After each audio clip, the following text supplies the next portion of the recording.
Good afternoon, everyone. Thank you so much for taking 30 minutes out of your day today to share your time with us to talk about NextGen, starting the conversation.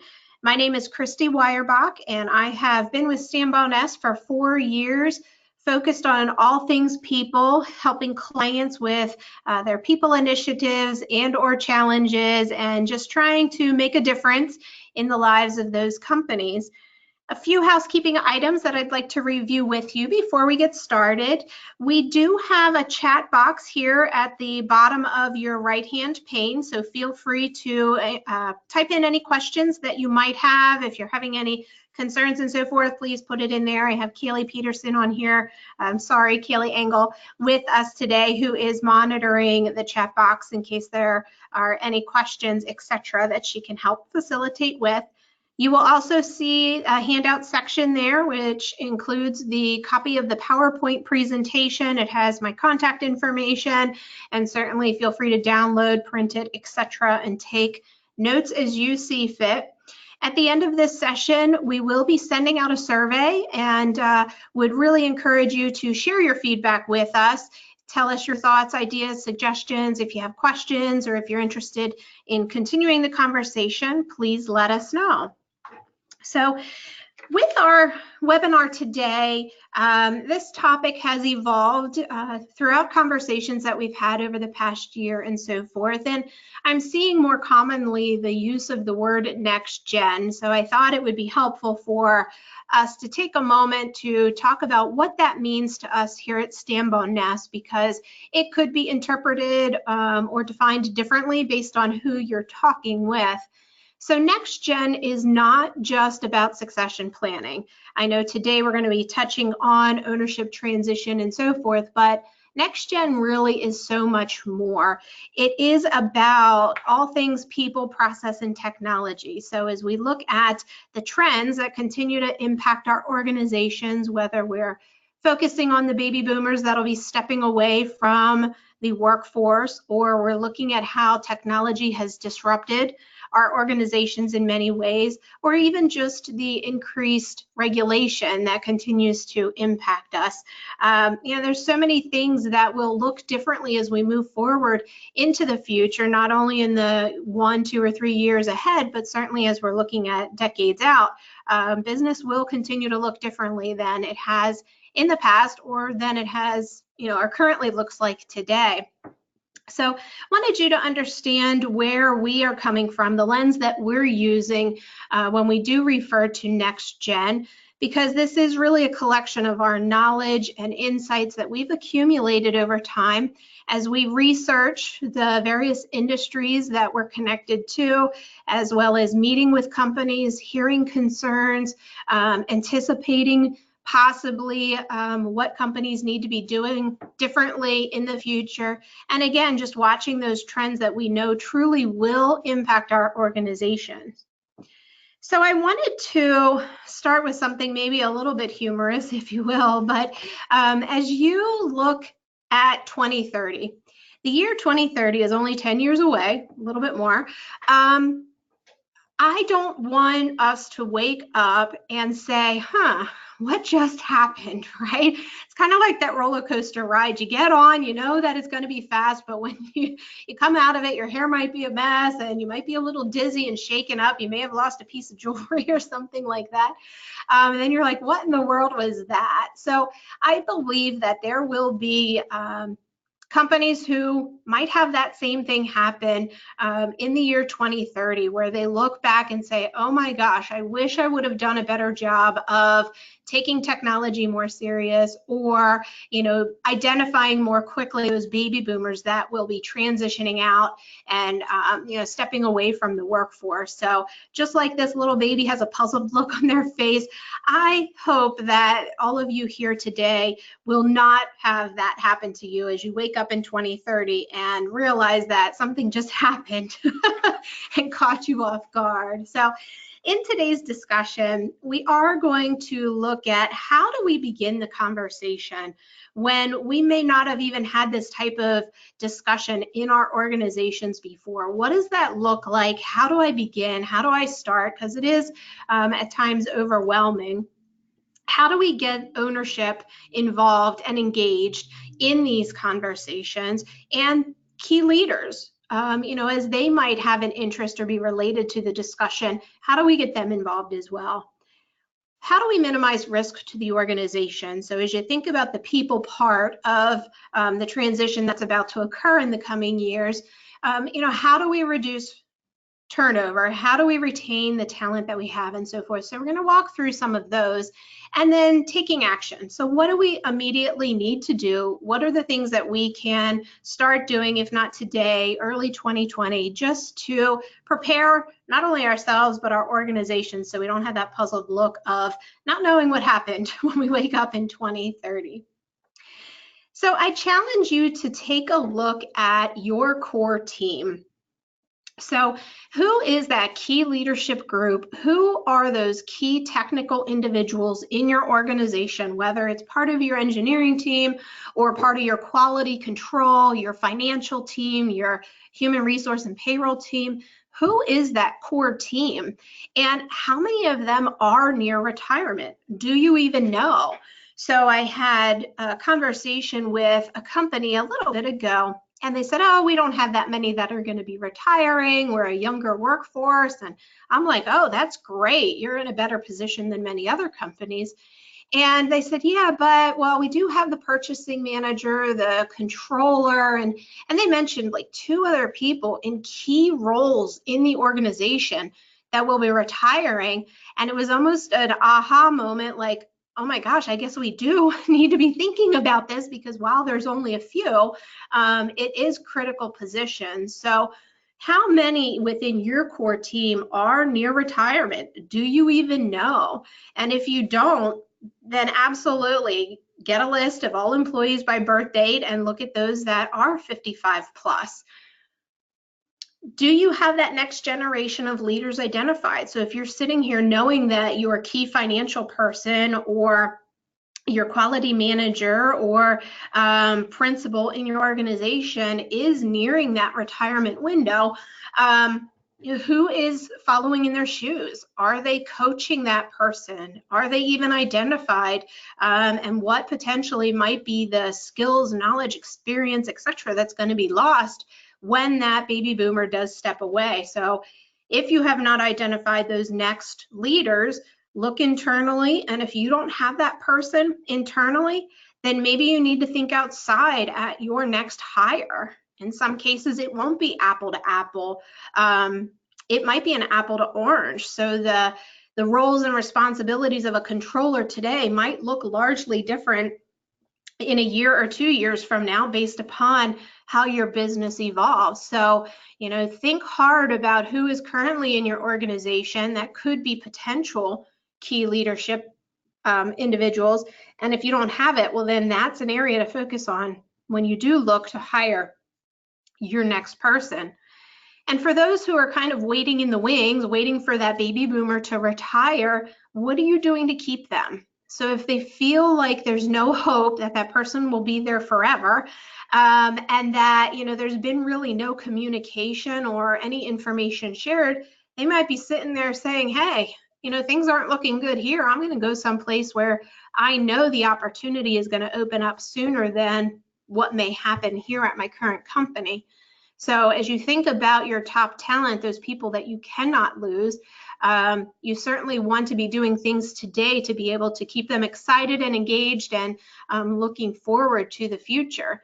And that could look in a variety of different ways as to how you retain them. Maybe it's more flexible work arrangements, maybe it's offering ownership and so forth. So just a few quick ideas for you. This is not something that's cookie cutter. There are many different variables from one company to the next, and it just takes a thoughtful discussion surrounding these key topics when you're looking at your core team, those that are kind of holding up the ship, if you will, and what are the plans as you move out into the future, year 1, 2, 3, etc. So how do you begin the conversation? You've identified the list of people who look like they might be retiring. What does that look like? Well, you want to start with a safe, comfortable place. To one person, it might be a Starbucks coffee shop. To another, it might be a quiet office with no windows. You'll know that hopefully because you've worked with this person side by side for a long period of time. And if not, it's okay to ask, hey, I want to have a conversation with you, a private one where we won't be interrupted by a client or another employee. Is there a place we could go to talk? They then would share with you what they believe to be a safe and comfortable place. And this could be the owner of your company, and this could be the receptionist at the front door. It really could be anyone in between. So questions that you could start with are listed here. Have you made any plans for phasing into retirement? I wouldn't say, when are you retiring, right? Because emotionally, this is a hard topic for people to wrap their heads around. Some are counting down the days until they retire, and others just don't know what life is going to look like on the other side. So we have to be prepared for that emotional roller coaster that might happen. So asking them about phasing, because then that's not an end, but they probably already recognize and acknowledge, hey, working fewer hours, that feels good. I like the sound of that. So there is an option. And another question that you could ask, hey, in 10 years, when you look back at your career and you look back at maybe the company that you have built, what will success look like? What does that look like for you? What will you say, hey, you know what, this was handled perfectly, etc. And I can't take credit for that question. One of my colleagues, Scott Hirsch, he asks that question frequently. And it's interesting to see the responses that we get when we do meet with companies, because everybody defines success differently. For some, it's a financial payout. And for others, it really could be, hey, I want my name to still be on the front side of the building. I want to leave a legacy. I'm proud of what I built, and I want to carry that forward for not only my kids, but future generations and so forth. So you want to start the conversation softly. You want to open that door and just be prepared that somebody may not have wrapped their head around retirement quite yet. And it's never too early to have this conversation. If the person is 55, they still have a long, hopefully, glide path, like they're landing an airplane, right? But again, maybe they want to check out early before age 60. You just don't know unless you ask. So once you have an understanding of the individuals who are nearing retirement, what their plans are, you might have to take that feedback and go extend it and ask additional questions, right? So the person you met with, the person retiring, they may have raised some key concerns to you. Well, I don't know who would even want to take over the business. I don't know if people can afford to take over the business. I don't know who's going to handle this business development component. So there's a couple things that you might learn through the conversation that you had with the person retiring that you might then say, hey, is it okay if I meet with X, Y, and Z? Are there any high-risk identified items, key client relationships that might be jeopardized if not handed off properly? And as you're talking maybe to some of the other people, those key leaders who might have an interest in buying into the company and so forth, they might have some items that are of concern to them. Well, who's going to watch over the finances, and what does this look like for these other 3 people that are retiring as well? And so there might be more questions asked than information provided, but that's okay because you're starting the conversation. Now you can move forward down one or more paths to get to the place where everybody has the clarity that's needed headed into the future. I imagine you're going to have a couple themes bubble up, right? Hey, we all love working here, but we are worried that once this person retires that the culture will change, or that we won't have the flexibility that we did before, and so forth. So follow-up meetings might have to occur based upon the information you gather. You're going to analyze it, evaluate it, and you might want to have additional follow-up conversations, especially with the person or people retiring. Maybe now you're like, hey, you know what? These are some really good questions that I didn't ask in that first conversation. And so that's absolutely normal. This is not something that you're going to get done in an afternoon, so don't even try it. It is a journey, but it can be really fun and rewarding because you, if you're the one guiding these conversations, have the ability to make a difference in the lives of those to protect the legacy and protect the person that has put their blood, sweat, and tears into the company to those that will be taking the torch essentially. And through this conversation, it's not just about the people. There might be specific concerns or questions surrounding the technology and what that looks like, especially if there's antiquated platforms being used today and new technology being introduced in the future. You also could have just some feedback about processes and efficiency and maybe changing some of the ways that the business operated. So when you think about the ownership of the organization, and if you are maybe an ESOP and have hundreds of owners, maybe it makes more sense to think about the key leadership, etc. But when you start talking with owners that'll be stepping away, it's hard for them to just emotionally decide it's ready to step away. Some, like I said, will be, just counting the minutes. But more often than not, I think the people that you'll meet with have a true passion for what they do and that they don't really want to stop, because then what else is there? Especially if they don't have any hobbies. So when you are talking with owners and how to get them engaged, is ask them about the legacy. So what legacy do you want to leave? How important is that to you? Or is it not really of importance? So find that out. Either way, the owner is going to want to protect that legacy, help carry the story forward of the company, or they financially want to make sure they can get as much as they can out of that company. Either way, it is about, what is the outcome that they want to see? What are they looking to achieve? I imagine they have some goals. And if they don't, well, then that's the place you start. Let's figure out what those goals are so that way you can choose the path that you'll go down as you move forward. And, like I said, the owner may not care about the legacy, but there might be others who do. So trying to pull that all together so everybody achieves what they're looking for and what their desired outcomes are is equally important. And if all of this just seems too overwhelming, because it can be, reach out to strategic partners. I'd be happy to help you, even if it's just one conversation. Or if you say, hey, Christy, I need you throughout the whole course of this journey, I'm absolutely, willing to do that and excited to be able to help you, because I feel this is so important. The whole setting up the future generations to successfully take our companies into the future is so incredibly important. And it's not just about the people. Like I said, it is about technology and processes, because if we don't have those three things in place, our stool definitely won't remain standing. So I mentioned at the beginning about minimizing risk, and what does that look like? So, no company wants to lose money. No company wants to potentially expose the organization to high risk. And sometimes it just naturally happens, but as long as we do our best to try to minimize the risk that's upon us, I think we're doing a pretty good job.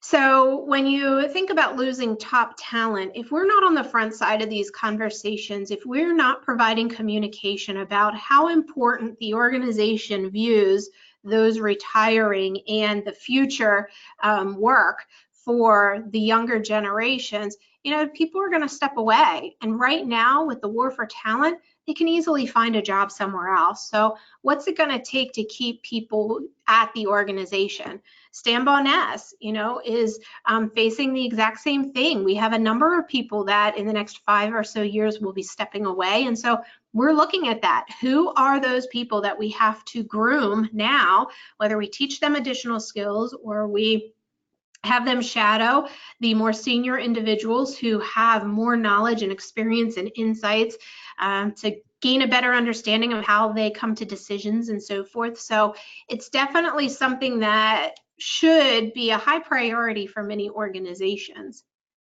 The next bullet here, the unexpected or untimely departure, I'll share with you a personal story with my father. So knowing my background in accounting and HR and so forth, he had come to me with a question, and I don't know that he got what he really wanted. So he has, for most of his life, worked in physically demanding positions, construction, etc. And so his most recent position was supervisor of a shift at a shingle company. And that environment was very physically demanding because they would work 12-hour shifts, 7 to 7, either AM to PM or PM to AM.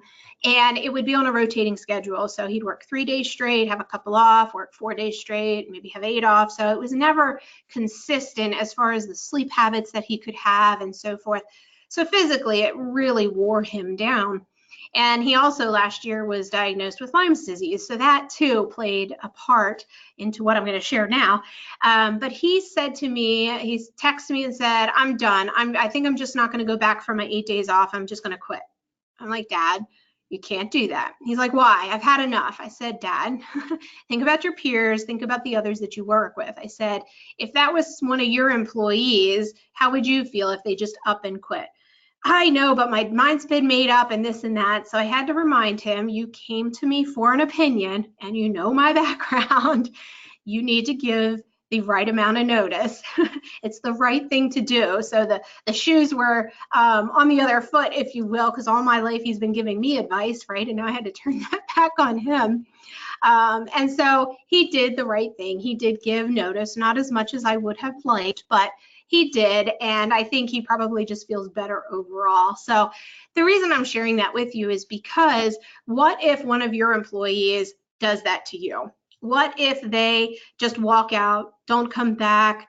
What if they have a heart attack or a stroke? So it's not uncommon to hear of people in their 40s and 50s having severe medical emergencies such as that, and that could immediately take that key person right off of your roster. So are you prepared if there is an untimely or unexpected departure from your organization? So you were expecting your owner to retire at 65, they have health issues at 58, now what, right? So those are things to be thinking about as to why this is such a high priority as we move forward. When you don't have communication surrounding those that are leaving the company, so if employees, younger generations, let's just pick on the millennials for a second, as the millennials are looking up at those individuals that are retiring, those that are in senior leadership or executive type positions, what are they thinking? You know, they are saying, well, the company doesn't care. You know, I'm not sure what's going to happen if they leave. We can't afford to have that person leave. I can't wait till that person leaves. Maybe I'll finally get a promotion. So there's a variety of different things that the millennials, Gen Z, even Generation X could be thinking if we don't communicate on the front side to each one of those, right? And then what if we have an unrealistic plan? Oh, I'm going to live till I'm 80. I'm going to work until I'm 79, right? Well, to many, that might be the case. I know many people that work till that late in their life. But again, I got to take you back to that unexpected or untimely departure. Maybe it's not even health related. What if it's a car accident? What if they lose a spouse? You know, I mean, there's things that really kind of put things in perspective that make us become more grounded. So if somebody has an unrealistic plan, you want to make sure that you talk with them about why you believe it's unrealistic. And I would hope you as a company would recognize if you are trying to be a little unrealistic. And then I just want to caution you too, as you're thinking about the next generation of leadership, you want to try to avoid putting the wrong person in the wrong role. You know, a lot of people are technically awesome, but they may not be the best individual to manage or lead others. So just because naturally it feels like the right thing to do to promote that person who's been a great engineer or a great, you know, HR generalist or accountant, it may not mean that they're ready for more responsibility, a larger role, etc. So don't just do it because it's easy, the quick answer, saying, whoop, got that off my to-do list. Because I do believe ultimately you're going to find that it was the worst decision that could have been made, because now you'd have to remove that person from the organization or demote them, and it just prolongs what could have been potentially a much smoother path. So what should you do? I've shared a lot with you today, and I know it can be overwhelming, but you really do need to take action now. I don't know, as you're sitting there, if you think back 10 years ago, I was in my 30s and I'm thinking, oh my gosh, where did those 10 years go? And so I can only imagine the next 10 are going to go even faster. So now that you know how old I am, I think you could relate whether you are 20 or whether you are 60. You realize how quickly a decade can go past. So, take bite-sized pieces, start small, start with one conversation, put one foot in front of the other, and just begin by identifying those that are 55 and older. How many are in your organization? How many are in key leadership positions? How many don't have somebody following behind in their footsteps, etc. So, take that into consideration. And then also, just start the conversation. Start with one of those easy questions that I shared with you. If you joined this session late, in the handout section, you can get a copy of this PowerPoint presentation. I do apologize as I don't often get too wordy on my slides, but this is being recorded and we'll put that out and available for you to be able to listen to again or share with your colleagues.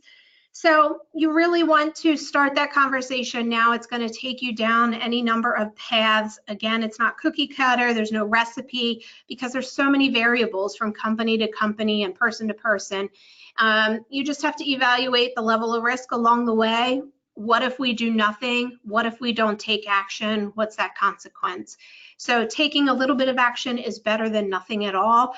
And don't feel like you have to have this huge elaborate plan, a huge 5-year strategic plan. I would tell you to throw it right out the window because as you move forward with the pace of technology changes and the different disruptions and the things that are happening, look 6 months out, look a year out, and then as you move forward, that might change and evolve. So don't put the pressure on yourself that it has to be this elaborate plan because you're kidding yourself or anybody who tells you that is kidding themselves. And again, if you just are still unsure where to get started, please reach out to me. I'd be happy to set you on the right track and or walk right alongside of you and help tackle this together.